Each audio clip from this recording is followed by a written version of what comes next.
pleased to introduce Professor Jennifer Mankoff. Jennifer is a professor in our Human-Computer Interaction Institute in our School of Computer Science.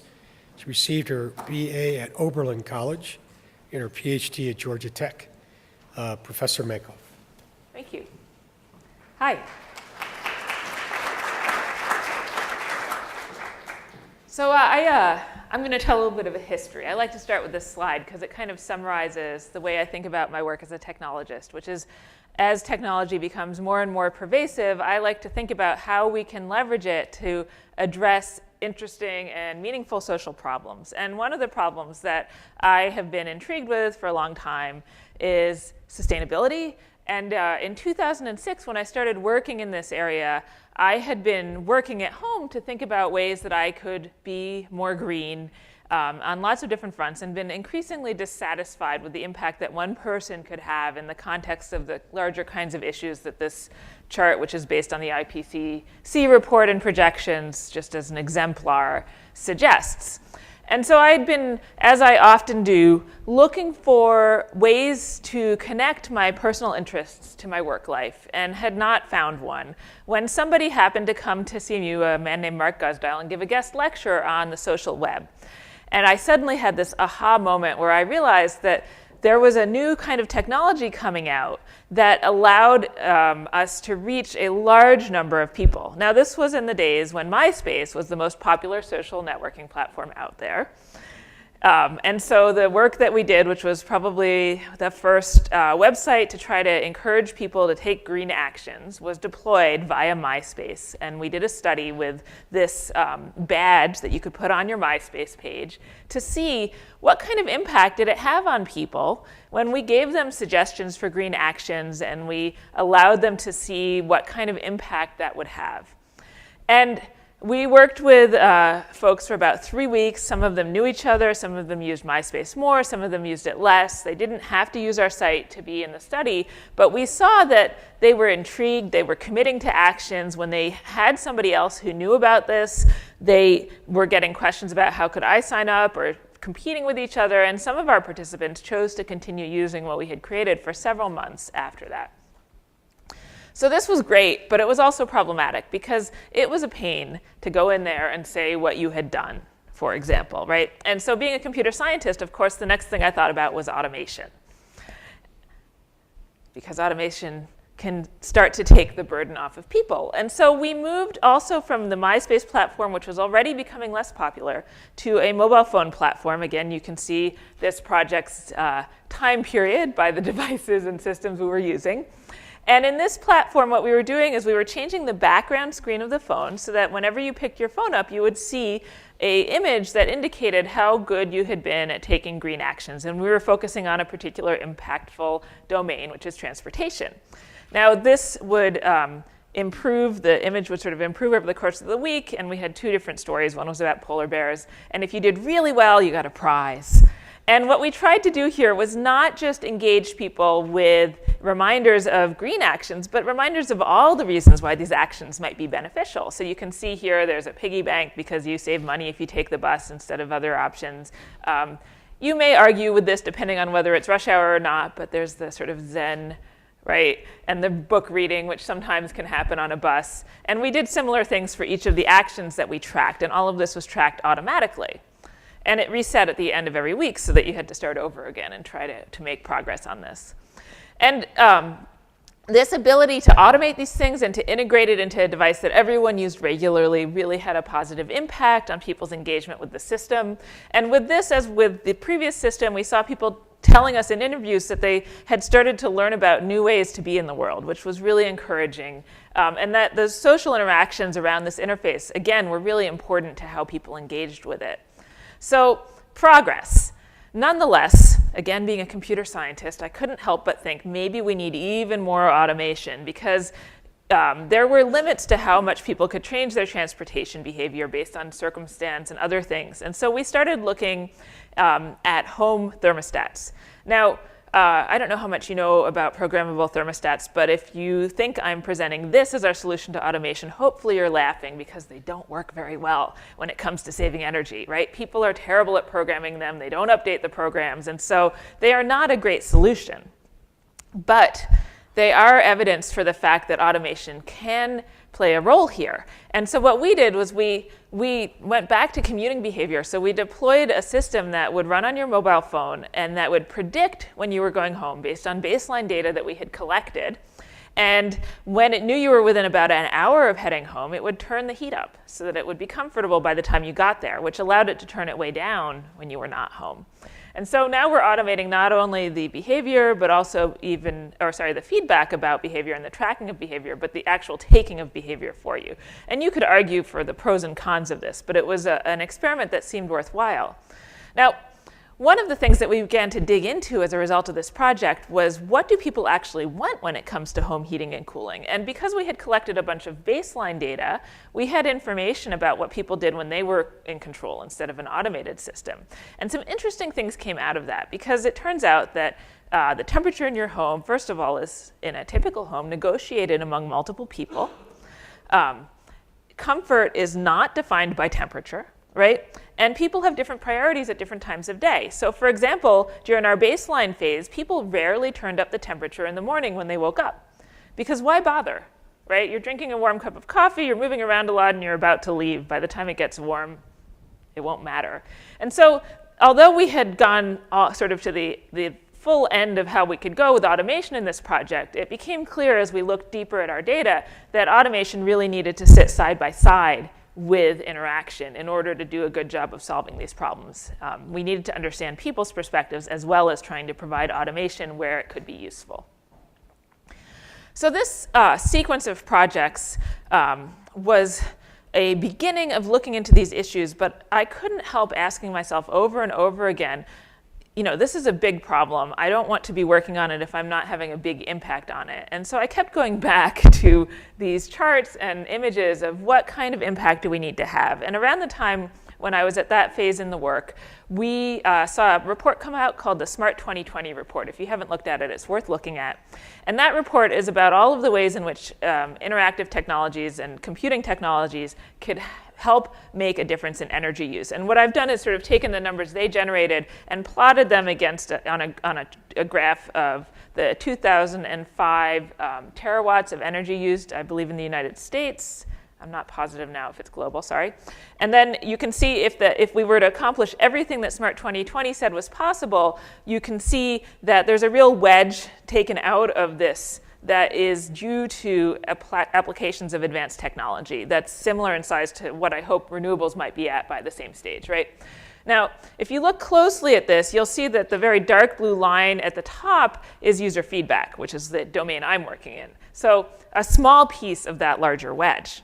And I have gone back and forth on, okay, is it good enough or not to focus in on residential energy use and transportation and what individuals do? And over time, I've come to believe that that's not quite getting at everything. And also, if we're going to do that, we need to do it in a way that reaches everyone and not just our image of the affluent homeowner who has control over their transportation choices and their home, and they can invest in things and all of that. And so the next phase of my work in sustainability then became motivated by this ideal of, first of all, being able to reach and understand a wider variety of people who need to consume these behavior change technologies. And second of all, being able to think about how we could move beyond the individual and start to look at multi-stakeholder systems. So in collaboration with my PhD student, Twana Dillahunt, I began looking first at low-income households in Pittsburgh and other areas and talking to them about energy use. And this is a really great group of people to talk to because, first of all, their bottom line, energy use really matters, right? So the percentage of household income that goes to utility bills goes up as income goes down because utility bills don't change that much, a little bit as home sizes change, but it's still an issue. This is also a group of people who often, the people we talked to had been raised in very frugal homes. They cared a lot about not wasting. They cared about being green, but they didn't always have access to the same resources that we assume. They couldn't necessarily go out and buy a bulb, an LED bulb. They might not even have access to one in the stores they could go to, assuming that they could afford it.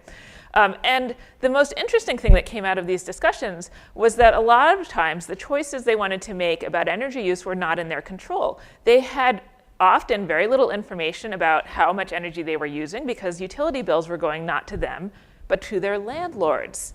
And they often, in addition to not having information about energy use, didn't even have control over things like the temperature their thermostat was set at, or other key things that one might care about. And so we very quickly ended up transitioning from looking just at low-income households to looking at all situations with tenants and landlords, which turns out to be about 30% of the US population, and a 30% that is mostly ignored by existing behavior change research. And when we started talking to tenants about how they negotiated energy use with their landlords, we discovered that it wasn't always a pleasant negotiation. Landlords have power that tenants do not have. And there were issues of trust. There's a lot of variety in who pays for utility bills. So sometimes landlords pay, sometimes tenants pay. And depending on who was paying, that did affect trust. So that if a landlord was paying, they felt tenants were being wasteful, leaving the windows open with the heat on. And if a tenant was paying, they felt landlords were unwilling to fix or improve things that were wasting their dollars. But we also saw that overall, unsurprisingly, landlords just had more say in what was going on when it came to energy use than tenants did. And an example being lack of information and just sort of an unwillingness or a worry about negotiating with landlords over these issues. And so we were curious, because we're technologists and information scientists, whether technology could shift this at all. And so we developed a system that used TED energy monitors to collect information about energy use in 2 apartment buildings or apartment complexes in Pittsburgh, and to give people feedback, tenants feedback about their energy use in a social setting, because we had learned about how important that was. Suggest actions, have a leaderboard, and give them an opportunity to talk about energy use. And as with the phone, we tried to do this in a way that would really be integrated into their lives. So for many of these households, this was the first internet-enabled device they had in the home. It was something that people told us it wasn't an iPad, but just use the image. Go with me with the image for a second. That they had it at their breakfast table. They would say their morning prayers, eat breakfast, check on their energy use. And it was something they communicated about with each other, and they encouraged each other to save energy. All of this was really great, but how did it impact the relationship between landlords and tenants? Because now we're starting to look, again, remember, at multi-stakeholder systems. We want to know if we can begin to change things not only at the level of an individual, but maybe at one level up from that. And the answer is, it wasn't great. So over the course of our study, one of the apartment buildings that we were studying shifted from landlord-paid electric to tenant-paid electric bills. This was not something tenants had a lot of say in, nor were they very happy about it. And it shifted because it was costing landlords too much money.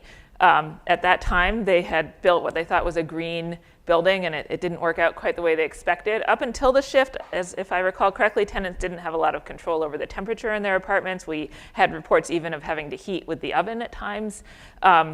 And in one of the other complexes we were working in, one of the landlord's employees was also a tenant, and this caused tension over information sharing. People have real fears, right, that maybe they will be discovered of having a guest and be charged extra for that. There's lots of ways in which information can be used against a tenant, and if they already don't trust a landlord, they worry about that. So we didn't see a huge impact here in tenants' ability to negotiate these things with landlords. And so we shifted focus yet again, and we began to look at a time period in the landlord-tenant relationship when the power differential is different, namely prior to lease signing.